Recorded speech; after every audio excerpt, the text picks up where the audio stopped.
in today's tutorial, I'm going to show you how to test your microphone settings on your Toshiba laptop, tablet, or desktop computer.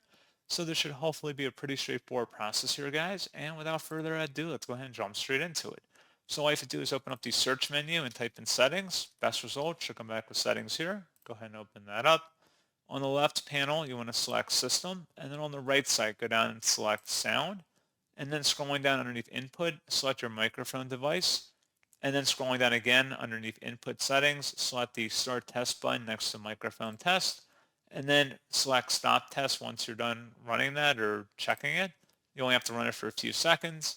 And then you can also go ahead and check a recorded sample to play it to see how your audio sounds. And that's pretty much it. So as always, thank you guys for watching this brief tutorial. I do hope that I was able to help you out, and I do look forward to catching you all in the next tutorial. Goodbye.